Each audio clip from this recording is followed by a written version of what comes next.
Well, hello YouTube, and a warm welcome to the New to Crypto channel. My name, as always, is Ian, and I am your host.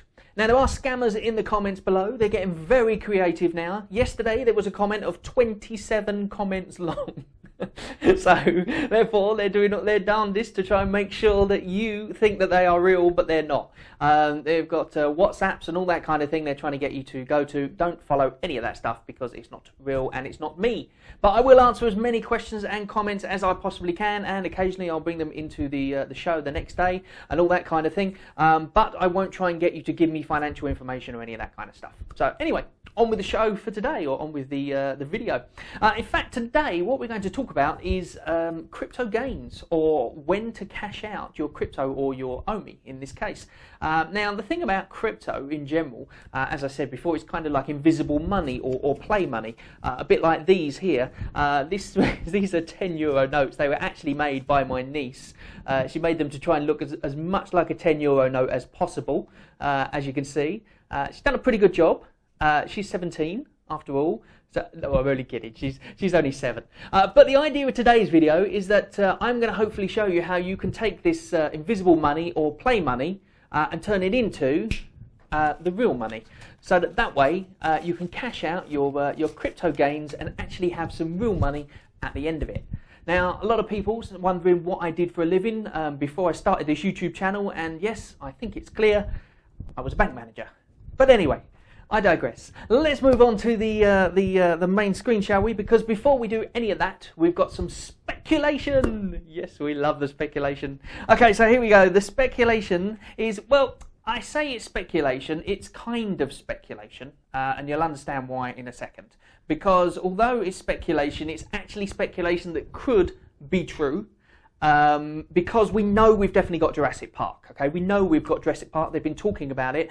In fact, Veve the other day tweeted a quote from a Jurassic Park thing, like saying about children are going to play with these things. I can't remember the exact quote, but they tweeted it anyway. So have a look in Twitter on their Twitter. Have a look at their tweet, and you'll be able to see exactly what I'm talking about. But this is the speculation. So the speculation is whether or not this is one of the actual things that's going to come out in the next few weeks, or whenever it is they release the Jurassic Park, and that is one of their vehicles. So it's highly possible. Somebody said that they retweeted it. I don't know if they retweeted it or whether they liked the tweet or anything like that, but you can see that someone else put this up. Now, this looks to me like the car that's been photoshopped. It looks like a real car to me, so therefore this is just speculation as to whether or not we've got this, but we do know for sure we've got Jurassic Park, so there'll be some dinosaurs in there obviously, and a few other things, and this just might be one of them. So there you go, a little bit of speculation for you. Oh, this is interesting. I was very pleased with this. Now, this is somebody talking on Reddit about the thing that I said in the videos the other day. Now, I don't know for sure whether or not they saw my video and therefore they're then just passing on the information and that's how they come to this conclusion, or maybe they just came to the conclusion themselves. But either way, this is absolutely brilliant news for us as Omi token holders, because if people start to realise that this is the case, then the token can only go upwards. Because once they start realising that if they purchase the Omi from the exchange and then essentially burn it by churning it into gems, then that means that more people will do it, and it means that the price of Omi will be affected.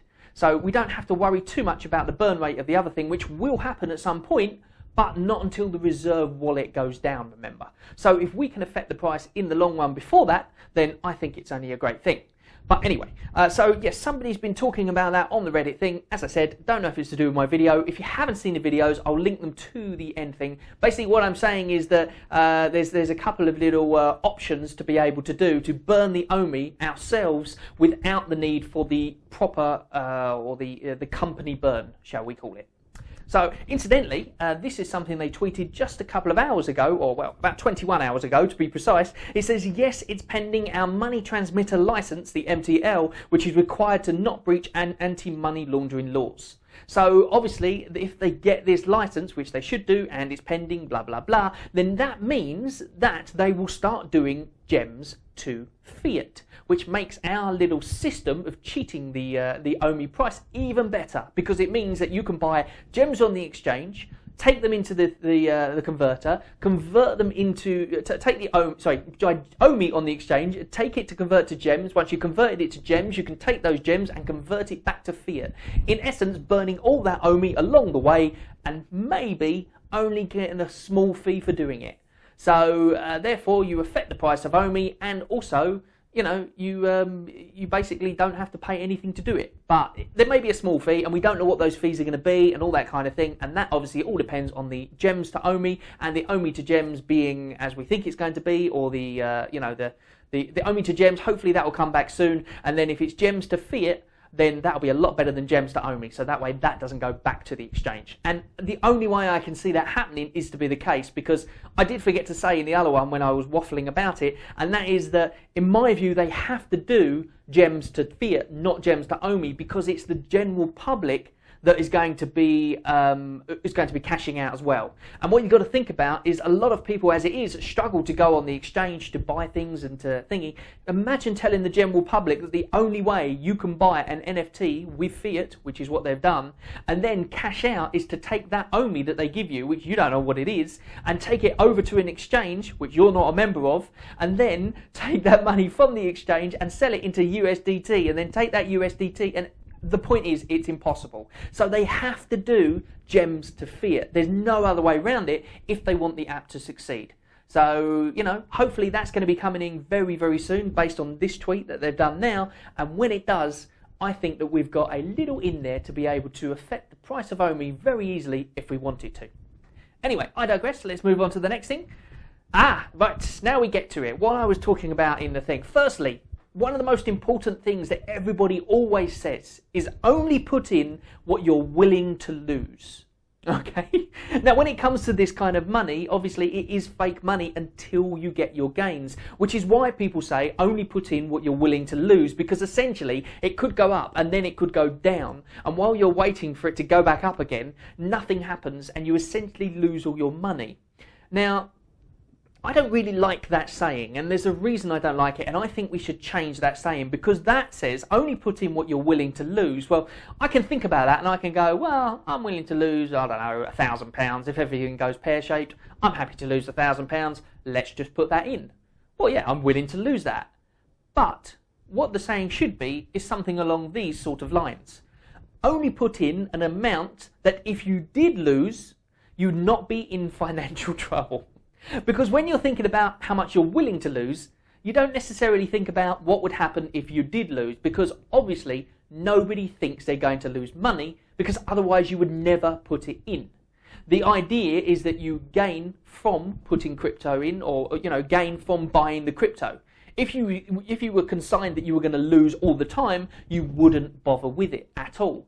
So therefore, your mindset at that time is, it's only £100, only £200, only whatever it is. But if you started thinking about it as a way of, if I was to lose this money, really, would it affect me financially? That to me is a better way of looking at it. Is it going to affect me paying for my house? Is it going to affect me paying for a car payment? Is it going to affect anything in my life if I lose that money? And that way you might start to look at it a little bit different. But anyway, I digress. That's just a little thing that I was thinking about the other day, because I've put money into this, but I haven't put a huge amount that it's going to affect me financially if and when I lose it. But let's move on to the next thing, shall we? Because this is my plan. Now, my plan is probably not your plan, and this is my plan for cashing out, shall I say, my OMI. Now, the reason my plan is massively different probably to your plan is due to financial situations and circumstances. For instance, let me explain my plan and then I'll explain why it could be different for you and how it probably will be. Well, firstly, you have to look at your crypto and decide, is it bear market proof? Now, we know we're in a bull market, and round about September is officially when it's supposed to finish. Now, if it does finish in September, now... will it or will it not? We don't know for sure, obviously. But based on psychology, if everybody keeps saying it's going to finish around there, it means that everybody in their mind is going to think, right, I'm going to cash out before September. Which means that in a way, you're better off cashing out before September as well, because otherwise you'll be stuck holding the bags for a long period of time before it goes back up again. But this isn't always the case, for obvious reasons. Now, when I say is it bear market proof, I think Omi is slightly different to other cryptos. Firstly, we've got lots of different ways to burn tokens. And secondly, it isn't reliant on people buying the crypto. It is and it isn't, because obviously the more people that buy it, the higher it goes, and that's great. But it also relies on the burns itself as well. So not only have we got the company burns, the official burns, but we've also got that new way to do burns as well, which could, in theory, really make the price rise if everybody gets behind it and everybody starts talking about it and explaining how it can be done. And of course, it can't be done until we get gems to Omi, or Omi to gems, I beg your pardon. So that could happen. So does that mean it's bear market proof? Well, possibly, because it means that the app itself is visited by the general public, which means that when people go to the app, they're not bothered about the whole crypto side of things. So it might be one of those tokens that actually survives the bear market, because the more people that go into the Omi, into Veve, and they buy the NFTs and, they recycle the NFTs and sell them on the market and then resell them, and they get resold and they get resold and they get resold and they get resold. Every time that happens, tokens burn in an official way. And of course, we've got the other unofficial way of burning them as well, which hopefully will help as well. But either way, is it bear market proof? Maybe, maybe not. But that's beside the point. So let's think about this. You could cash out in September, or all of you in September. And it might be a way to go, because you might think, well, it's going to drop completely. But the thing is that if you decide to cash out in September, if in October it just goes up, then it means that you've cashed out in September when it's really low, just because you think it might drop. So I've kind of got a little plan that I'm going to adhere to. And as I said, I'm no expert on this at all. So don't take this as financial advice. This is just what I'm planning on doing, and I'll explain why. So as it goes up, when it gets to a certain point, which obviously I'm not going to tell you when that point is, but as it goes up for me, as soon as it gets to the point that I'm happy with, that I've got my investment back and some extra, then I'm going to cash out 30%. Okay, so 30% in that way, in order to get some money. Now the reason for that is because firstly is everything at the moment that I have, I keep buying stuff and I keep putting money into things, into cryptos and that kind of thing, and I am fairly new to it, so I haven't been doing it for a long time, and so far I've taken a few gains here and there from different things, but I've put them straight back into other cryptos. So essentially I haven't really made any money whatsoever. And my wife is starting to get a bit annoyed. And she's starting to not believe in any of it. And every time I say to her, hey, look, I bought a rare DeLorean, she goes, oh, another thing you've bought. And then we go round in circles trying to explain that it'll be worth some money in the future. Yeah, but that's not money now. That's what she says. And she's absolutely right. So when it gets to round about the point that I'm happy with, I'm going to cash out 30% of my Omi. Now, why am I not cashing out the whole lot? Because we don't know what's going to happen. And secondly, I'm kind of in it for the long run. I'm happy to have, once I've cashed out that 30% and got my money back, then, and a little bit extra, it proves to her that we can carry on with it and hold it. And also, we haven't lost anything as such. But bear in mind, when people say only cash out or only use what you're willing to lose, it's not really that either, is it? Because it's only, how do I put it? Well, basically, imagine it goes up and then you're sitting on $5,000, and then it goes down and you're sitting on 1, but you only put 100 in the first place. You're not going to think about that 100, you're going to think about that $5,000 that you could have had. So only risk the money that you're willing to not would have had. No, that doesn't make sense either. But I'm sure you get the idea. The point is that if it gets to the point that I like it to, and then I don't cash out 30%, and then it goes down, then I haven't got any gains whatsoever, and I would probably kick myself more than if I cash out 30% of it, get my investment back at least with a little bit extra, and then still have some left over, so that if it does go down or does go up, then I've got some in there. Simple as that. So dollar cost averaging out, essentially, or laddering out, as they call it. So my view is to cash out about 30% when it gets to there. Now, obviously, I'm not going to hit the high. Nobody's going to hit the high. But I've got a number in my mind, which obviously I'm not going to tell you. And that is what I hope is going to get to. And then I can cash out 30%. And then I feel like I'm a little bit safer. Okay? Now, it could go up from there, or it could start going back down again. Now, if it starts going back down again, my idea is to cash out on the way down a little bit as well. So if it drops around about 40%, then my idea is to cash out 10% then. Because then I've got 30% that I've already cashed out, which got my initial investment plus a bit extra, and then I've got 10% there, in total 40% of my entire portfolio, or entire portfolio of Ecomi, and then that way I've taken 40% out. I've still got 60% available. So if it carries on going down, then I'm happy to hold because I've already cashed out some of the money.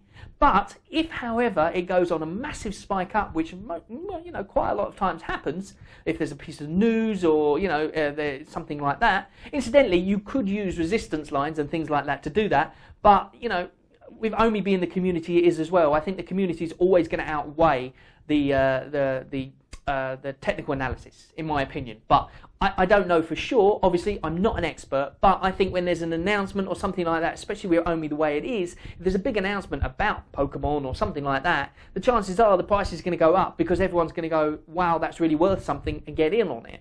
Whereas if it's just an announcement about, I don't know, not Powder Puff Girls, the Pork Choppers, for instance. The Pork Choppers is something that a lot of people haven't heard of. One of the biggest cartoons in Asia, apparently, according to the website, and a lot of people haven't heard of it. So if they say all of a sudden, hey, Pork Choppers is coming out, people might go, so what? But if they say Pokemon's coming out, all of a sudden people are going to be more interested and the price is going to rise. So it could possibly happen even in a bear market. But here's the thing. If you've cashed out 30 and then 10 and you've still got 60, you've still got that 60, so on the way up you can do exactly the same process again until essentially you've got nothing.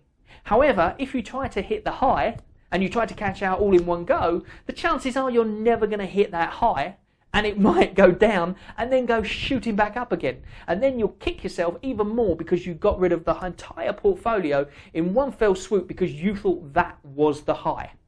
I've seen it happen many times, and that's personally not my strategy, but then it may be your strategy, and good luck to you if it is. But that's personally what I'm going to do, so I've still got my 60%, and to be honest, because I'm doing this YouTube channel, and because I'm essentially married to this coin, I guess, or this token. I know they say you shouldn't marry your tokens, and it's not a good thing to do, which incidentally, you really shouldn't do, because I'm so emotionally invested in this token now, that I'm probably going to be holding till I die.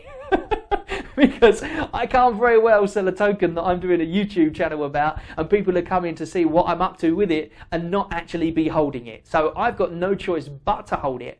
But, if it was to make massive financial gains to me, then maybe what I'd do is sell it, wait for a dip and buy back in again. Because what you've got to remember is that some people are saying, well, if it gets to $1, everyone's going to sell and then it goes. Well, that's essentially true. But in order to get to $1 in the first place, other people had to buy it at just slightly lower than $1, which means that they will carry on holding because they're not worried about that small gain, unless they're a big wow and they bought a huge amount. If they're not worried about that small gain, they're just waiting for it to go up even higher, and they have faith that it's going to go higher than $1, or they wouldn't have bought it at that rate. So therefore, it's kind of a swings and roundabouts, and as far as I can see, when a coin starts going up, it will drop, but then it'll probably start going back up again. Just look at Bitcoin as an example. Those people who sold when it was 8 cents thinking they made huge gains, and look at it now. But anyway, I digress. So that's my personal strategy. That's how I'm getting out. Now, once I've got my money, you might be thinking, what are you going to do with it? And there's actually an interesting thing, and that's somebody said, if you buy and sell an NFT, is it a taxable event? Well, yes, I guess it is, essentially.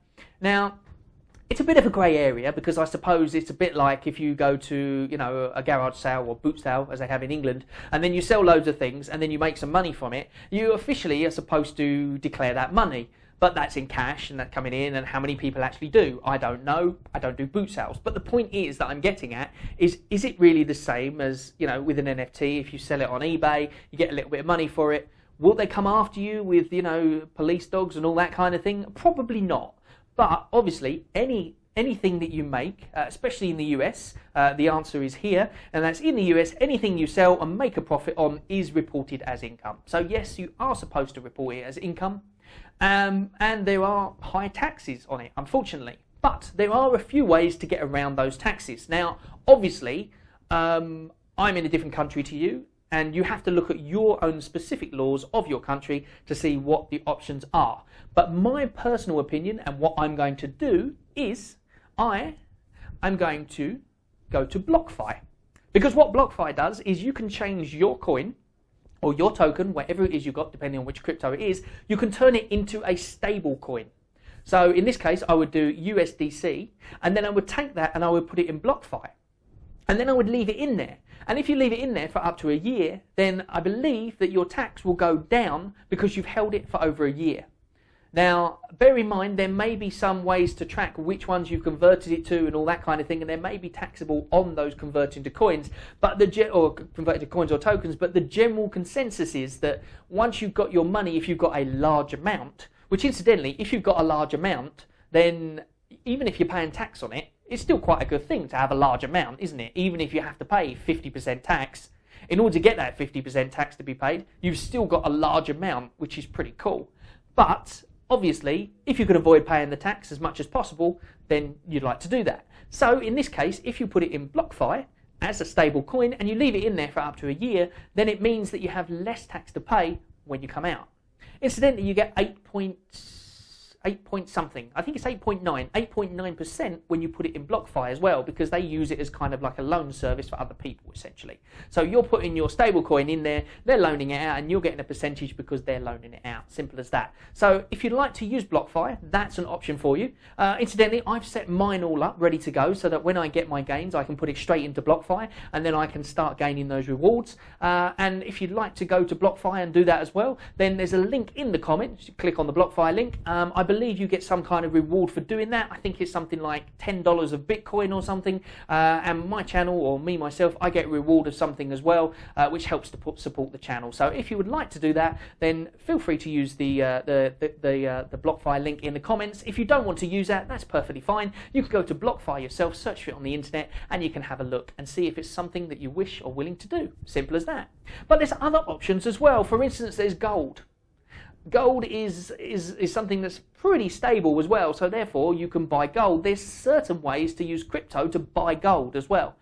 Do a little bit of research, have a look on the internet even, or have a look on YouTube, and there's a lot of channels. I'm not going to go into it, maybe another video one day, but you can actually buy, or you can get certain companies that you will send them your crypto and they will send you gold, or they will give you an allowance of gold, and you can even get that gold delivered to your house if you wanted to. So that's a way that you can actually keep your assets, essentially.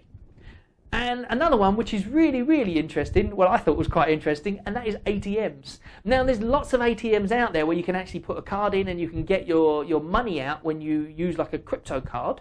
So again, research those yourself. But a really funny one that I did come across, and that is to actually start your own Bitcoin ATM business. And that takes about $8,000. So obviously you would need good gains in order to be able to do that. But by doing this, what it means is you buy your own ATM and you put it in your living room, essentially, or in your garage or whatever. And then every time you use that ATM, you've got 1% for fee. So you're essentially not cashing out your crypto, except for you're using it by the ATM. So the tax rates, I guess, would be slightly different. But you know, don't trust me on this one. As I said, I'm not a financial advisor. I don't know all the ins and outs, but this is just, you know, some crazy ideas that I've researched and found whilst looking myself about how the best way to store my crypto or my gains after the fact. So there you go. That's pretty much come to the end, apart from this, and that is the Safe Moon. Now, I haven't actually looked at my Safe Moon holdings, so I'm just going to look at them now for you very quickly, just to see what's happening. Okay, we're now down $80. $80 we are down, so obviously Safe Moon has gone down, so therefore it's not quite as good as everyone was saying in the first place, as much as I would like to say it is, but you never know, it may go up. Apparently there's a listing coming on Kraken, apparently, and apparently Binance is coming soon as well, so you know, who knows. There's lots of videos on YouTube all about Safe Moon, so if you want to, you know, if you want to look into Safe Moon or Elongate or any of those, then search for those videos. That's not my thing. I don't really know much about it. I literally just FOMO'd into it because of the fact that somebody mentioned it on the channel, and I thought it would be a cool community project to see how it goes up and down. And in our case, it's just gone down. But you never know, next week we might be up. And as I said, if that's the case, I'm going to take those gains and they're going right back to you guys on the channel.